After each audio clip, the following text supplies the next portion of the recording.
అసలు. మా అమ్మగారి ఇంటికి వెళ్ళాలంటే ఛార్జీలు ఉండవు.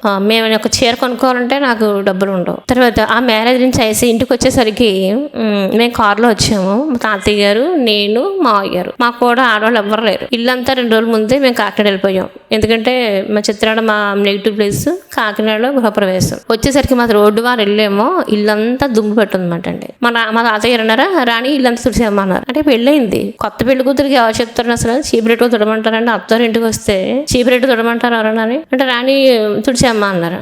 అంటే ఇంకా పెళ్లి బట్టల మీద ఉన్నాను నేను. మొత్తం ఇల్లు అంతా తుడిచానమాట. కనీసం వీళ్ళు ఇంటికి వెళ్ళిపోతే ఎవరు అక్కడ కనీసం మంచి నుంచి దిక్కు కూడా ఉన్నారా అని ఎవరు ఆలోచించలేదని చెప్తాను కదండి. మా కోసం ఆలోచించాడు ఎవరు లేరు. మా అమ్మగారు పట్టి మా అయ్యకి పెళ్లి చెయ్యాలనుకున్నారు కాబట్టి పెళ్లి చేయడం జరిగిందన్నమాట అండి. మా అమ్మగారు కూడా అలాగే వదిలేస్తే తన పరిస్థితి ఏమైపోనో తెలియదు కానీ మొత్తానికి ఏం చేశాను, మొత్తం ఇల్లంతా తుడిచేసాను అనమాట. ఇంకా నా పనులు ప్రారంభమే. ఇంకా అక్కడి నుంచి ఇంట్లో ఒక పని మనిషి ఎంతో నేను కూడా అంతే. పని మనిషికి తిండి పెడతారు, అన్ని చేస్తారు. నా పరిస్థితి కూడా అంతే మాట అండి. నాకంటూ ఏమీ తెలియదు. నాకు కూడా ఏదో పని చేసుకోవడం, తినడం, రావడం అంతే తప్ప కానీ నాకు అంతకంటూ వేరే ఏమి తెలియదు మాట అండి. నేను ఒక చీర కొనుక్కోవాలన్నా లేకపోతే కనుక ఏదైనా కావాలన్నా కనీసం డ్రింక్ తాగుదామన్నా నా చేతిలో ₹1 కూడా ఉండదు.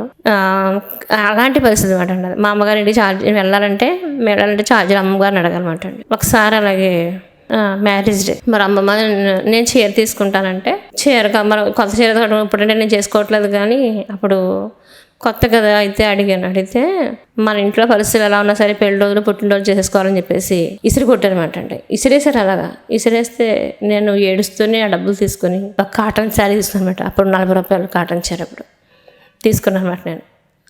అంటే నా పరిస్థితి నేను చెప్తున్నాను. అక్కడ మేము ఎక్కువ పెద్ద పొయ్యి పెట్టి నీళ్ళు కాస్తారనమాట అండి. నీళ్ళు కాస్తే మా తాతగారు నీళ్ళు పెడితే అప్పుడు ఆ నీళ్ళు అందరూ స్నానం చేశారు. తర్వాత 4 గంటల నుంచి మొదలుపెట్టి మా తాతగారు అందరికీ నీళ్ళు ఇచ్చేవారు, స్నానం చేయమనేవారు. స్నానం చేయకుండా ఏ పని చేయకూడదు మా ఇంట్లో. అలాగా ఒకసారి ఆ కర్ర నిప్పులు ఆడపలేదని ఒకళ్ళు అన్నారా, ₹10 సంపాదించడం తెలీదు, కనీసం ఉన్నదాన్ని జాగ్రత్త పెట్టుకోవడం తెలియదు అని నన్ను అడిగారనమాట అండి. మరి ఎందుకన్నారో సంగతి నాకే తెలియదు కానీ ఒక ₹10 సంపాదించడం తెలియదు కానీ కనీసం ఉన్నదాన్ని జాగ్రత్త పెట్టుకోవడం తెలియదు, నిప్పులు ఆరిపోద్దా అని అడిగామంట. అంటే మీ అందరూ తెలుసు, ఇప్పుడు వాళ్ళకి తెలియదు కానీ గ్యాస్ స్టవ్ వచ్చినాయి కానీ అప్పుడు పుల్లల పొయ్యిలో నిప్పులు ఆరిపి పెట్టి మళ్ళీ బొగ్గుల పొయ్యిలో వేసుకొని ఆ బొగ్గులు వాడుకునేవారు అనమాట అండి. అప్పుడు మాకు కుంపడం ఉండేది. అప్పుడు గ్యాస్ పొయ్యిలు లేవు, గ్యాస్ స్టవ్లు చాలా తక్కువ అనుకుంటా అప్పుడు.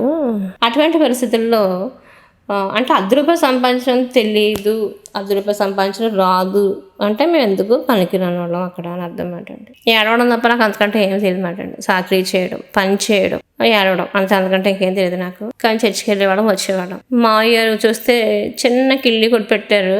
అది సోడాలు